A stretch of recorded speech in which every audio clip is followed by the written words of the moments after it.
Welcome back to my channel. My name is Stephanie with Vintage Freak 32, and if this is your first time here, welcome, and we're going to dive into this rustic wooden spool DIY.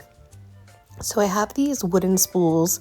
They're raw wood. I got these at Joann's, and we're going to turn them into this spool with this green grungy color that I really love. I love this color.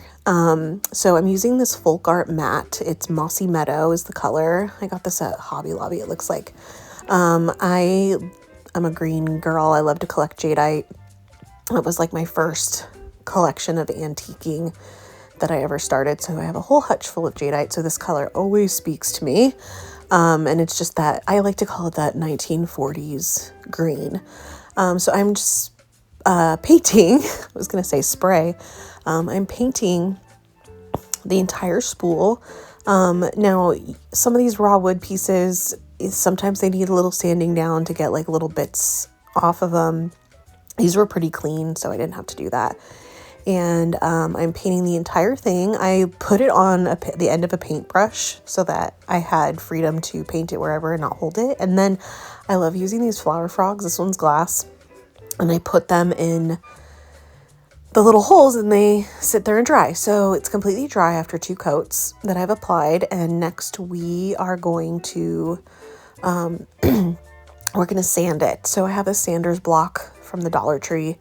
And if I didn't say before, the spools were from Joann's before they closed, but it was the Park Lane brand. They made several different kind of craft items, that line. So I am just sanding away. So this is the distressing part.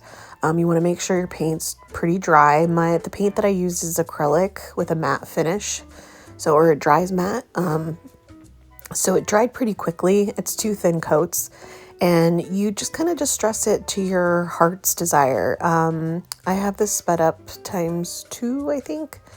So I spend a little bit of time kind of getting the right distressing that I want and just going around all the edges, kind of however I think. This is completely up to you. You don't have to distress it at all if you don't want to, but I like the worn, like raw wood coming through. But again, you don't have to do this. This is completely optional.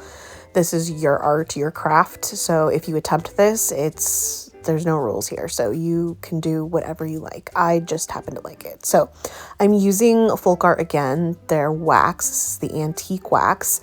It's pretty watery. It's supposed to be. So you can see there, it's pretty watery. And I don't even pour it out. I just use whatever hit the cap. And I take a paintbrush and I work in sections, because the longer you let this wax sit, the darker it's going to get and the harder it is going to be to wipe off.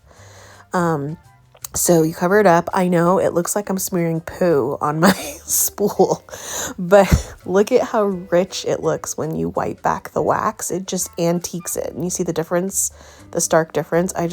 It brings it to a whole nother level. I love this effect. So I go around the entire spool and I make sure that I'm hitting every part of it, because I want it to be even, but not even, if that makes sense. Like, I want all of it to be stained with the wax, but I want it to look irregularly stained. That probably makes no sense, but whatever. I'm just adding it and wiping it. I think I did the spool body of it like in 3 sections, it looks like. And then I did the top and the bottom and just wipe it back with a paper towel. They say to use like a lint-free towel or wipe. You could use shop paper towels, which are like lint-free, but I don't really find it left any like fuzz or residue. And there I just went back over some of the raw wood that was coming through because I wanted it to be a little bit darker. And then now we're doing the top.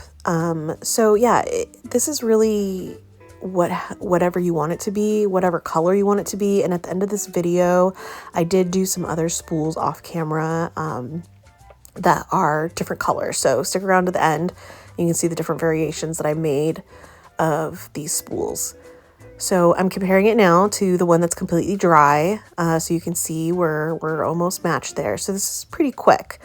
I had also like kind of, when I craft, I'm kind of, let's wing it as we go. So I decided to jump ship and create this little picture holder clip thing for potentially to stick in the middle of the spool and have it hold a picture or a postcard. So I'm just seeing how it looks in this antique postcard here stuck in there. And I like it, but it's like flimsy. The gauge of wire is not that strong. It's meant for jewelry making, but I was just trying to see how I can make it work. So then I wanted to dress it up, and I have some bits and bobs of lace, and I know I wanted to use the white cream part of this lace, but not that turquoise teal part. So I'm going to cut it away because it is sewn together. So I'm just cutting along the seam where it's sewn, and I'm not going to discard the blue because, you know, as crafters, we keep everything. I can use that later, and you'll see I do use it later. So, this got a little off camera. Sorry about that. And then I realized, so I'm going to wrap this around, and I instantly was like, yes. You know, when you're crafting, you try something, you're not sure how it's going to go on, and the second you put it on, you're like, yes, this is exactly what I want. It spoke to me. So just using a little bit of hot glue and going all the way around.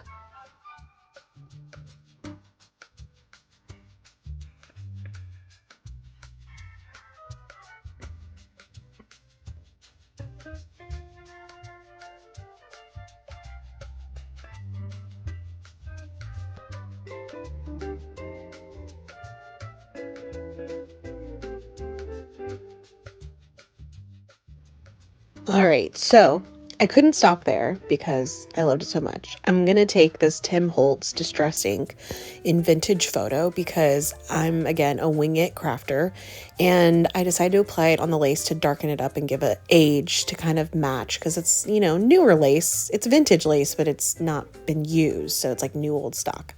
So I wanted to dirty it up like it's been thrown around in a box somewhere that somebody forgot, you know? And I love this. It really helped to age it along with it. And that's not so much for the other one. I thought along the same lines, I liked that so much. And so I said, well, let me use a different kind of lace, so we're not like just making the same exact thing twice.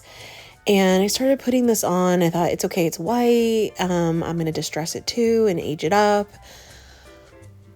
I hate it. I hate it. And this is part of crafting, you know, sometimes you just have to experiment and decide, okay, I love it and I'm going to roll with that and I'm going to keep going that aesthetic, or we're going to just, you know, start over because that was a disaster. And that's part of learning what you like and don't like and what works and doesn't work. So I am still trying to make myself like it. I know I already hate it, and I'm like, well, maybe if I darken it up, I just need it to be darker, the lace, distress it, and spoiler alert is I still hate it. And quite frankly, I am not even sure why I have so much of this clip in here for something I absolutely detested. And I sat here adding it on, playing with it, moving the lace around, trying to like make myself like it. And it was like so forced. If you and your gut feeling when you're being creative and your gut is telling you, trash this is an awful idea, listen, listen to yourself. So I rip it off, and thankfully it didn't damage the paint because the wax protected it. So I love to junk journal. I always have a million different stickers on hand. So I think these were from Temu, these little sticker booklets. And I'm going through there seeing what I think might look nice against the green color. And so I pick these flowers, these kind of darker flowers. They look like real flowers, but they're not. Obviously, they're stickers. But the images are of real flowers is what I'm trying to say. And the second I held it up there, I was like, yep, this is it. I had that light bulb moment again. I fell back in love with it. I was so glad that I didn't have to repaint the spool. So I put that flower on, and I'm already telling myself in my head, don't go overboard with the stickers, Stephanie. Don't go overboard with the stickers, because I can do that sometimes. And I'm like, okay, it needs one other flower on there, something. So I put this other little dainty one on there, and I think it's so cute. I think it's so cute, but you guys let me know what you think. Do you like the lace better or do you like the stickers better? And I do some other variations of this at the end here, if I didn't say that already in the beginning of the video. So here is a side by side. They play so well off of each other. They look so darling together. And we're not done yet. We're going to add some more flair to these and have some more fun.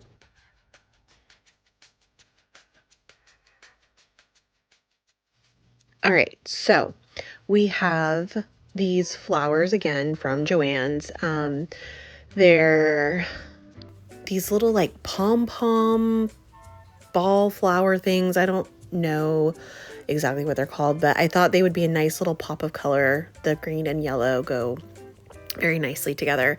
And then using some other florals I used, if you saw my previous video as well, these are the same florals that I used in the last video as well. So I just put a couple little sprigs in each one and kind of just, again, you just play around with it, see what you like, see what you don't like, try different colored things. And this is the final look of them. And I really do like these. I've said it a million times. I really like how these turned out. They were very fun to make, and I did do a couple variations of them. I also did a blue spool, and I ended up using the bluish green lace, as you can see here, that I had cut off from the other one. I attached it to the blue spool, and I did a white one and added the stickers on there as well. And I love this. So let me know what you guys think in the comments. I thank you for watching. If you want to purchase these, they will be up in my Etsy store. The link is in the description box below. And if you haven't done so already and you're really liking what's going on over here on my channel, please give us a like and a subscribe so you don't miss any future videos from me. And I will see you guys on the next one. Thanks for hanging out with me. Bye.